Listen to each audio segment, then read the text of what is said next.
সম্মানীয় হাজিরিন, ভালো মুমিন হতে হলে অবশ্যই ভালো মানুষ হতে হবে, মানুষকে ভালোবাসতে হবে,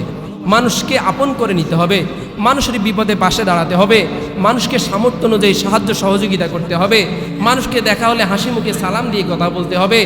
পারস্পরিক সম্প্রীতি বজায় রাখতে হবে। রাসূল আকরাম সাল্লাল্লাহু আলাইহি ওয়াসাল্লাম বলছেন, মান আহাব্বা লিল্লাহ, যে ব্যক্তি আল্লাহ তাআলার জন্য মানুষকে ভালোবাসে, ওয়া আবগাদা লিল্লাহ, আল্লাহ তাআলার জন্যই মানুষকে ঘৃণা করে, ওয়া আ'তা লিল্লাহ, আল্লাহ তাআলার জন্যই মানুষকে দান করে, ওয়া মানা আলিল্লাহ, আল্লাহ তাআলার জন্যই দান থেকে বিরত থাকে, ফাকাদ ইসতাকমালাল ঈমান, সে যেন তার ঈমানকে পরিপূর্ণ করে নিল, বলে সুবহানাল্লাহ। সুতরাং প্রিয় ভাই, আসুন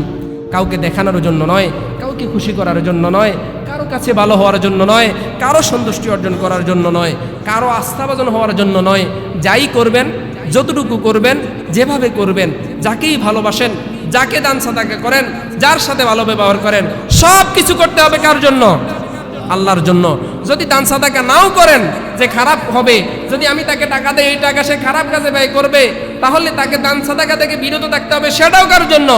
আল্লাহর জন্য। কাউকে পছন্দ করবেন আল্লাহর জন্য, কাউকে ঘৃণা করবেন সেটাও আল্লাহর জন্য। মুমিন যদি জীবনের প্রতিটি কর্ম, জীবনের প্রতিটি কথা, জীবনের প্রতিটি কাজ শুধুমাত্র কেবলমাত্র একমাত্র আল্লাহর জন্য করে, রাসূল আকরাম সাল্লাল্লাহু আলাইহি ওয়াসাল্লাম বলেন, ফাকাদ ইসতাকমালাল ঈমান, সে যেন তার ঈমানকে পরিপূর্ণ করে নিল, বলে